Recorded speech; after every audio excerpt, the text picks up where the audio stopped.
Good morning friend. તો આજનો topic છે આપણો હાઇપોટેન્શન. હાઇપોટેન્શન શું છે? એક પ્રકારનું લો બ્લડ પ્રેશર છે. લો બ્લડ પ્રેશર કેટલાથી લો? તો કે 80 નોર્મલ હતું. 80 નોર્મલ હતું. ઓકે, તો less than the 90 millimetre mercury or diastolic less than the 60. તો આપણને ખ્યાલ છે કે 120 80 એમાં સિસ્ટોલિક અને ડાયસ્ટોલિક. તો આ સિસ્ટોલિક જો 90થી ઘટી જાય અને આ ડાયસ્ટોલિક નીચેનું 60થી ઘટી જાય તો એને શું કહેવાય? હાઇપો એટલે ઘટવું, ટેન્શન એટલે કે દબાણ, નળીની અંદર રહેલું દબાણ. તો હાઇપોટેન્શન તરીકે એને ઓળખવામાં આવે છે. તો ઉપરનું 90થી અને નીચેનું 60થી જો ઘટી જાય તો એને હાઇપોટેન્શન કહેવાય. એક પ્રકારનું ફિઝિયોલોજીકલ સ્ટેટ છે rather than a disease. Severely low blood pressure can deprive the brain and other vital organ of oxygen nutrients leading to the life threatening condition call a shock. એટલે કે જ્યારે જુઓ, ધારો કે આ નળી છે. ઓકે, આ નળી અહીંથી જે છે પોષણ મળે છે બધું જ અહીંયા રહેલા ઓર્ગનને. અહીંયા હાર્ટ રહેલું છે, અહીંયા બ્રેઇન રહેલું છે, અહીંયા કિડની રહેલી છે, અહીંયા લીવર રહેલું છે. તો અહીંથી જે છે પોષણ જાય છે, અહીંયા મળે છે બધાને. ઓકે, પ્રેશર જો છો નોર્મલ છે, 120 80 છે નોર્મલ, તો બધાને પોષણ મળે છે. હવે આ પ્રેશર આપણે ધારો કે ઘટાડી દઈએ છીએ અને એક કરી દઈએ છીએ આપણે 80 50. તો પ્રેશર ઓછું, તો પછી જે છે નળીમાં જે પોષણ જતું હતું એ પણ શું થઈ જશે? ઓછું થઈ જશે. એ પણ શું થશે? ઓછું થશે. પછી ટપકા ટપકે થશે. તો હવે આમને મળતો ઓક્સિજન, આ ઓર્ગનને મળતો ઓક્સિજન, ઓર્ગનને મળતું ન્યુટ્રિશન, ઓર્ગનને મળતું બ્લડ, આ બધામાં શું થશે? ઘટાડો થશે. તો એમની કેપેસિટી પણ શું થશે? વર્ક કરવાની ઘટશે. અને લાઈફ થ્રેટનિંગ કન્ડિશન જે થાય છે એને શું કહેવામાં આવે છે? શોક તરીકે ઓળખવામાં આવે છે. તો આપણે સમજીએ અત્યારે કે હાઇપોટેન્શન કઈ રીતે લાઈફ થ્રેટનિંગ કન્ડિશન પ્રોડ્યુસ કરી શકે છે, એના વિશે આપણે અભ્યાસ કર્યો. હવે એના કારણો જોઈ લઈએ કે લો બ્લડ પ્રેશર કેમ થાય.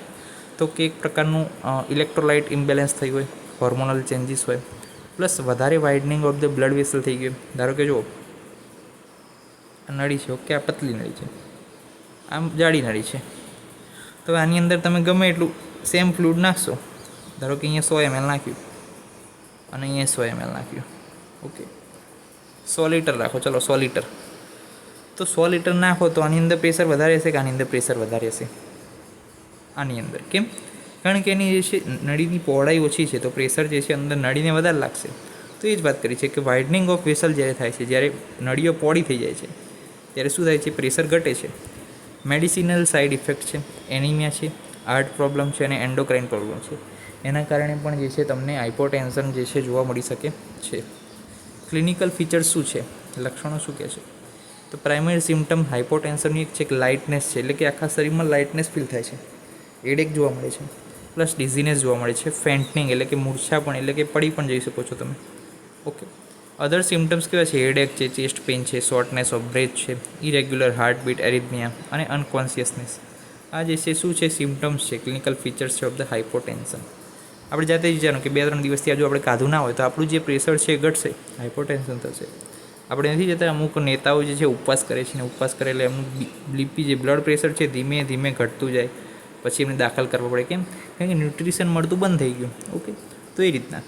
તો એના કારણે બધું શું થશે? તમે વિચારો, 3 દિવસ ભૂખ્યા રાખે, તમને શું થાય? માથું દુખે, છાતીમાં દુખે, શોર્ટનેસ ઓફ બ્રેથ જોવા મળે, પછી હાર્ટબીટ ઇરેગ્યુલર થઈ જાય અને જે છે તમને આમ અનકોન્શિયસ ફીલ થઈ શકે છે, ફેન્ટનિંગ થાય, ડિઝીનેસ થાય. ઓકે, આ બધું જે છે તમને જોવા મળી શકે છે. પછી તમને કોઈ બોલે એ ના ગમે. તો આ બધા સાયકોલોજીકલ ક્લિનિકલ ફીચર છે.